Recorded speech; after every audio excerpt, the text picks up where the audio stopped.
Hello everyone, welcome again in another episode of my royal videos, and today I'm very happy because today I will talk about the topic that I like a lot, and the topic is who is my favorite royal. Of course, when Queen Elizabeth II was alive, she was always my favorite, but she sadly, as we know, passed away in 2022, so I had to find for another favorite royal.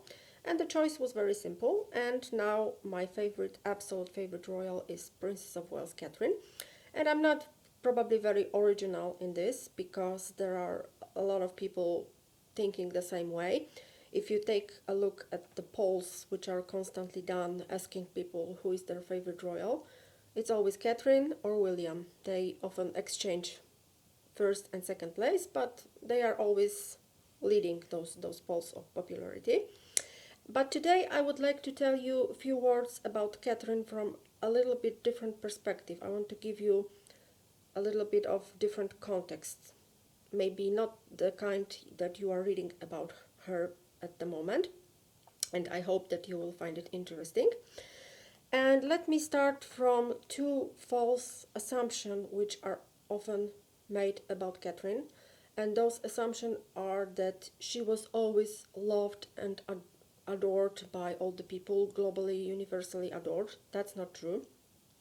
And the second one is that it's so easy for her to be a royal. You know, she was always perfect. And let me get to those two assumptions one by one.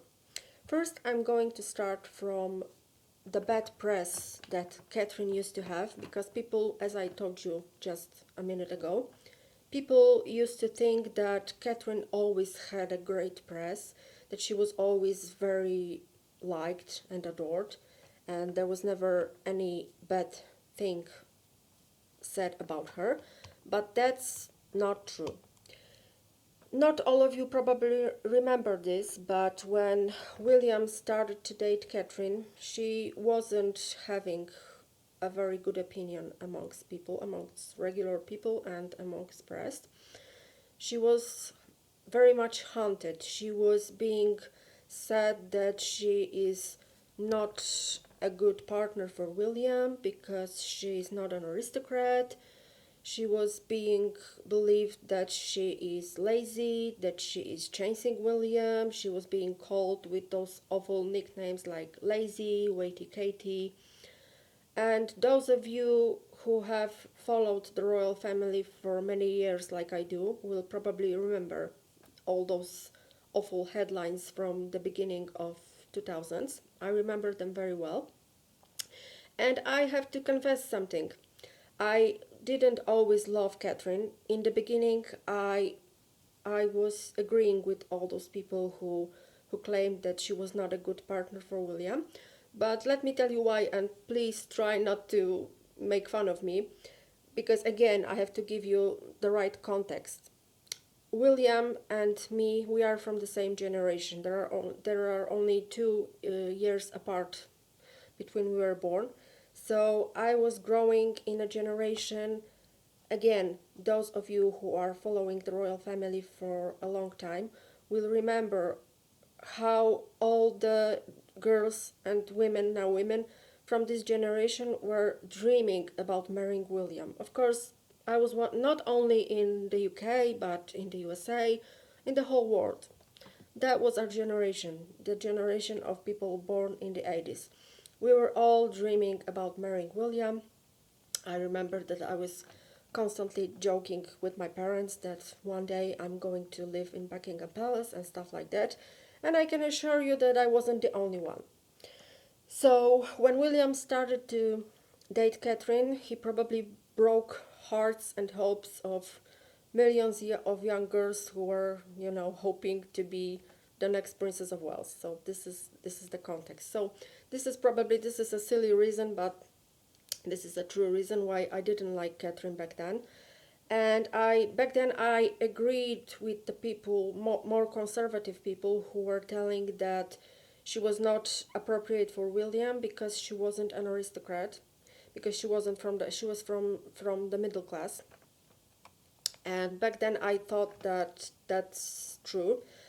I thought and I think that Queen Elizabeth was thinking the same, that William should marry either one of some European princesses or some girl from the aristocracy who would be better suited for being his wife.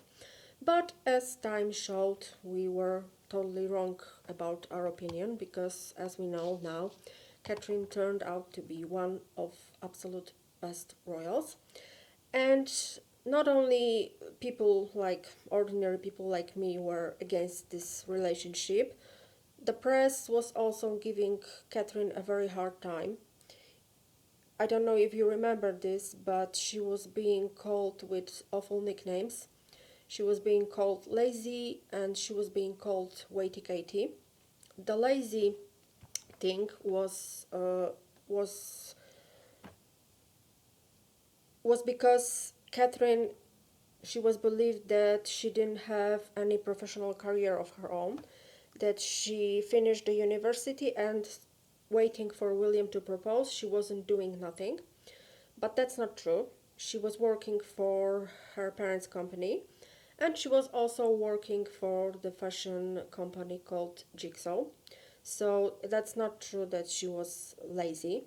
And the thing of Waity Katie was that she was believed that she was only waiting for William to propose to her. And of course, this was not. I never thought that she was chasing William. I think that their relationship has started very naturally because they met each other, even if there are rumors that Catherine was, deliberately following William and that she, in fact, changed the university that she was originally supposed to go to St Andrews in Scotland to be near William, to have a chance to meet William. I'm not gonna condemn her for that because, as I told you a few minutes ago, all the girls from this generation were dreaming about marrying William, so I think that Catherine might have been among them. And unlike anyone else, she has succeeded and you know, she has just went through the path all the way and ultimately she married William. So I'm not going to condemn her for it. And I don't think that their relationship was at any time forced or that William really didn't want it. I mean, nobody put a gun to his head. He was thinking about this marriage. He was thinking if he wants to marry Catherine for 10 years, which is maybe a long time. But in the end, the time showed that he was really right about that, and this was, in fact, a very good decision about marrying Catherine. And Catherine has a very good quality because she comes from a very stable and loving family.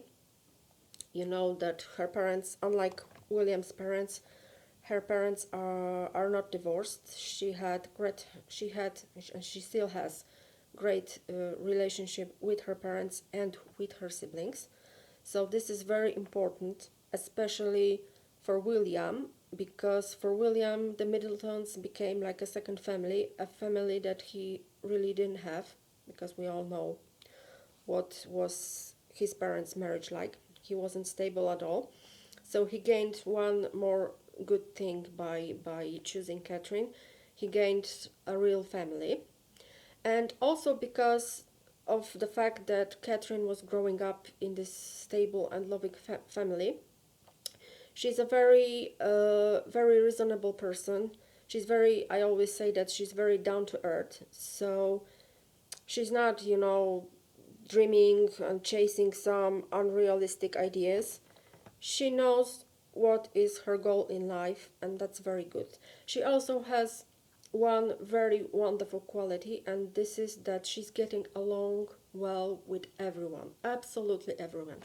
And I want to underline this because not all of you are following the royal family as precisely as I am for many years. So I've read many books and I've watched many documentaries, and I've seen people who knew Catherine as a child, who knew her as a young teenager, as a young woman, and there wasn't ever a single person who would say one negative thing about Catherine, and that makes me think that she is really naturally very kind person. And as we know, this is very necessary when you are a royal, because people feel that when she is doing her royal duties, when she is engaging with people, people see that she does not fake it.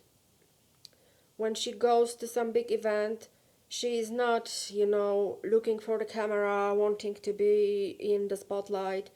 She is always, I notice that she is always totally focused on the person that she's talking to.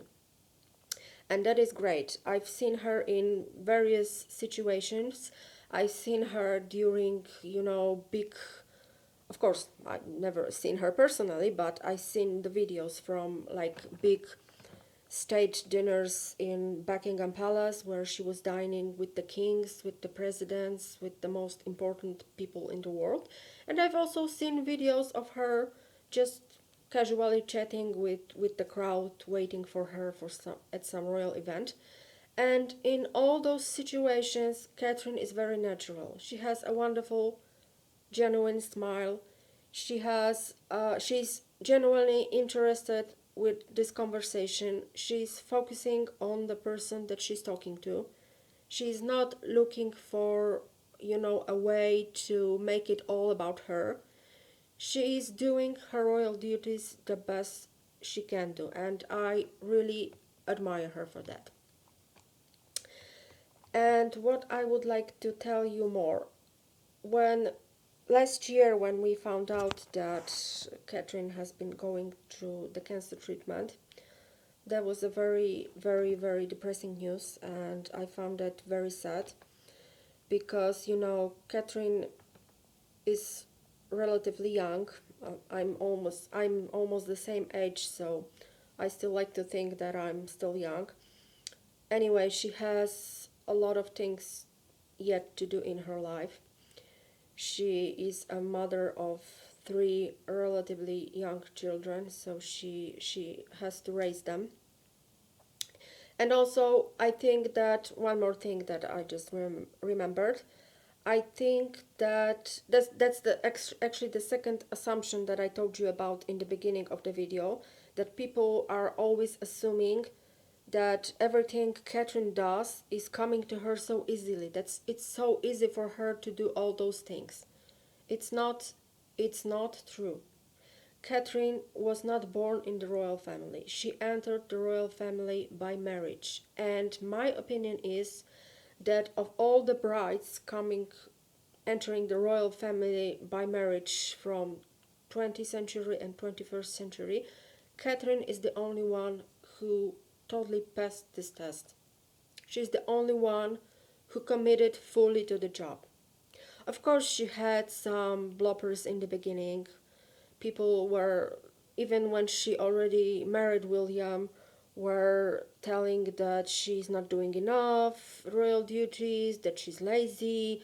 I even read that people were complaining that they married in 2011 and Prince George was born in 2013. So why on earth were they waiting 2 years to have a baby? This is absurd, but as you can see, people can, have some unpleasant things to say about everything.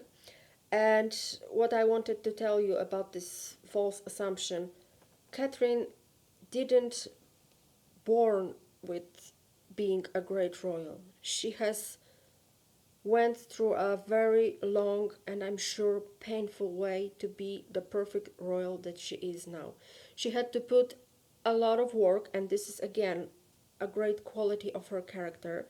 She had to put a lot of work to teach herself, and of course she was also, unlike some other people, she was fully using all the help that she was offered, the help from the people who wanted to help her understand how to be the perfect royal, and she used that opportunity.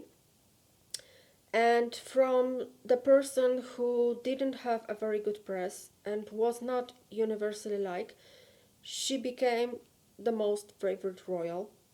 And in the meantime, she had, this is also very important, I think, she had great relationship with all the people from the royal family.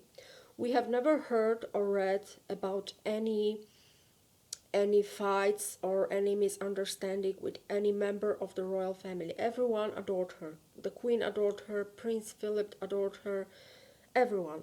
Basically everyone adores Catherine and they respect her. And I see that in the eyes of all the royal household members. So this is very important thing, because if you are a person who is toxic and making trouble wherever you go, you never will have a chance to be the perfect royal. And Catherine is exactly the opposite. She's the person who is always trying to get along well with everybody and not to create any kind of conflicts. And I think that this is a very good example that she has a well developed emotional intelligence, and this is important, also very important when you are a royal. And ending this rant of mine about Catherine, what I was telling you before, Catherine became the perfect royal, and in the meantime, she gave birth to three beautiful children, the heir, the spare, and Louis, as we all know. So she is juggling a lot of difficult roles. She has to be the Princess of Wales for everyone. She has to be wife, mother, of course, daughter, sister, and stuff like that. So she has a lot in her basket. But I think that if I always say that if anyone is close to perfection, this is Catherine. And I have never ever read any negative opinions about her from any royal courtiers, from anyone that she has worked with, some stuff, palace staff. Not anyone has ever said a bad word about her. Well, except, of course, for two lazy grifters in America who are talking negatively about everyone, but what's new? So, when this ending my video, I would like to say about one thing that really captured my heart when it comes to Catherine, and that was that beautiful standing ovation that she got at Wimbledon court last year after going through her cancer treatment. You know, she was very absent last year because of the cancer treatment, so we didn't see her at all, almost at all, last year. And when she appeared of one of her first appearances after the cancer treatment at Wimbledon court with her sister Pippa and her daughter Charlotte, she got a huge standing ovation from the crowd. And the way she reacted for this ovation was really sweet, and this was like the real Catherine. She was so shy and so modest. She had the same shy smile that she had when she always has. And I think that what I wanted to tell you, that how I felt this ovation, because we know that I really don't want to mention their names, so I would just call them lazy grifters from USA, and we all know who I'm talking about. Catherine and William, unfortunately, against their will, have been dragged through this awful, muddy business, the war between the grifters and the royal family. And the only negative, I told you that Catherine doesn't have any negative opinions from people. Well, she got two from two lazy grifters in America.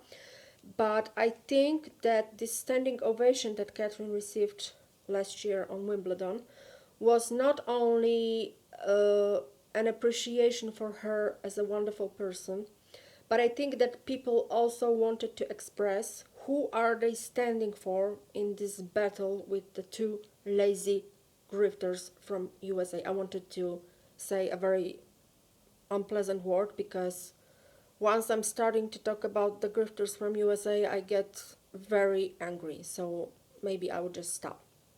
So I think that this Wimbledon ovation was also not only the appreciation for Catherine, but people wanted to show the world who they are supporting in this stupid war between the real royals and the fake pretended lazy grifters. So ending the video, I hope that Catherine will fight, all the cancer cells, and that she will live happily in good health, because we all need her. She has few important jobs to do. She has to raise her kids, and of course she has to be the next Queen of England. I'm not wishing anything bad for King Charles and Queen Camilla, but to tell you the truth, I can't wait for the moment where William and Catherine will become monarchs. I really wish that maybe King Charles could abdicate a little earlier so they could be the next monarchs. So I'm wishing Catherine and William and all the Wells family all the best, because they are just lovely. I love them, and I love their three children, especially Charlotte. She's my favorite. So I hope that we can enjoy Catherine's company for many years to come. And I hope that you liked my little rant about my favorite royal, Princess of Wales, Catherine. Have a nice day. See you soon.